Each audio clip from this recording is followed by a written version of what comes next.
Namaste, Salam Alaikum, Sastriyakal. Welcome back to another session with your washoff at wareva.com. Today I'm going to show you, Dampuk style pot biryani.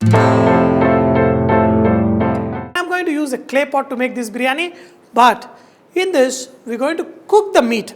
The first thing is we're going to fry the meat in ghee. So I'm just taking a lot of ghee. Once the ghee is hot, we're going to add whole garam masala. Here I've got green cardamom, cinnamon stick, star anise, peppercorns, and even the mace and the biryani leaf, bay leaf. Just add to this and then add the meat.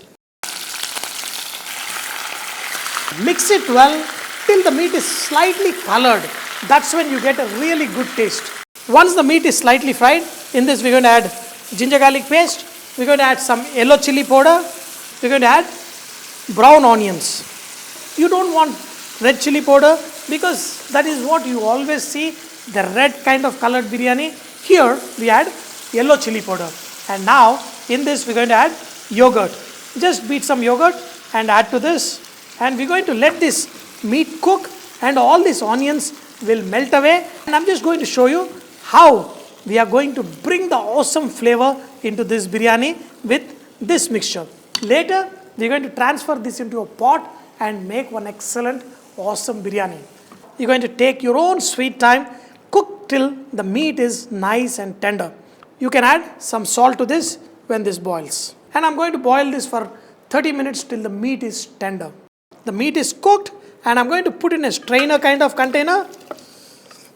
The juices I'm going to strain and I'm just going to take the good pieces of meat and put inside this pot. We're going to strain out all the whole garam masala and whatever the other things left out here, and then we're going to take these awesome silky juices and add to this meat.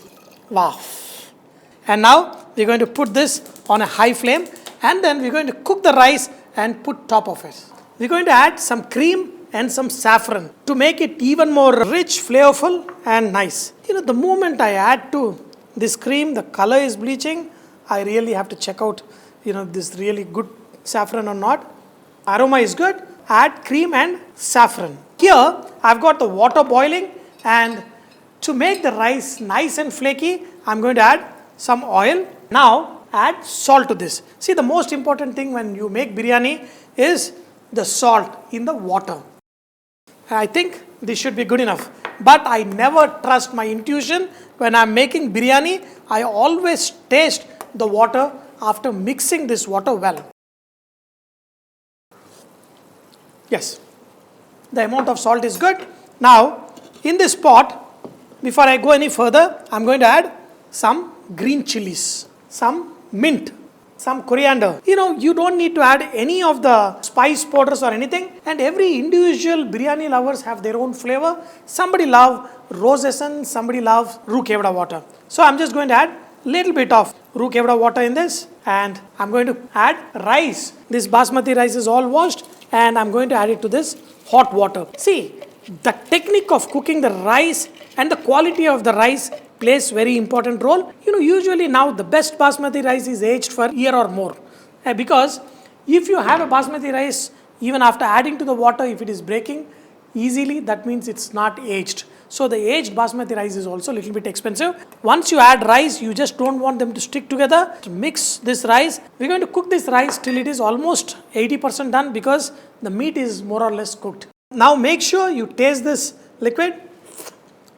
It has to have right amount of salt and it's got rich flavors. It becomes nice like jelly-like, sticky-like kind of consistency. This is almost ready. The rice is almost 80% ready. I'm going to show you how we're going to transfer this on top of this meat. The first thing is reduce the flame of this meat, and now we are going to be very careful with this rice. Look at the way. Just make sure the water drains out. This rice is nice, flaky and fluffy. Very carefully transfer this rice on top of this meat.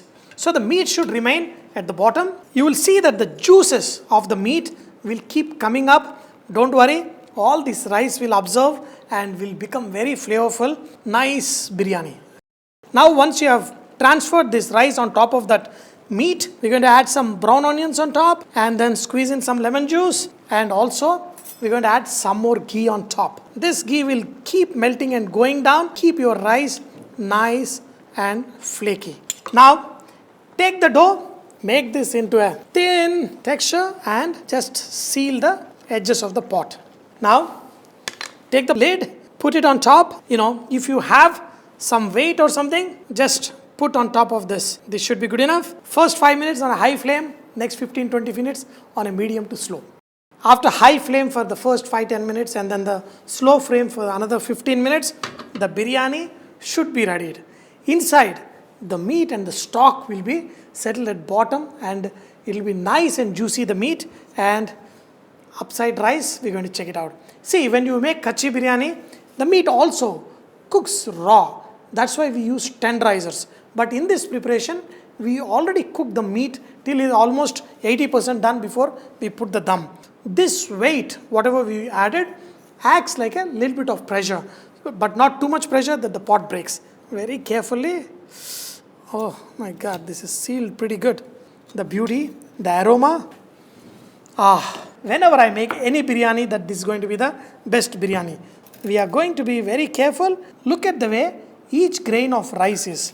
Look at the texture and the colors of the rice. This is all cooked in the meat stock. Now, we are going to get the meat from the bottom. Meat also perfectly cooked. This biryani is going to be the most flavorful biryani, even though we did not add coriander powder, cumin powder and all that. Each morsel of the rice will be so flavorful.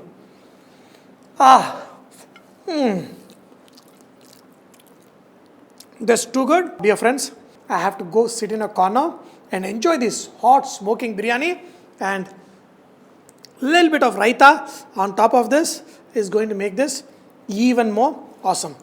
Look at this. Look at this.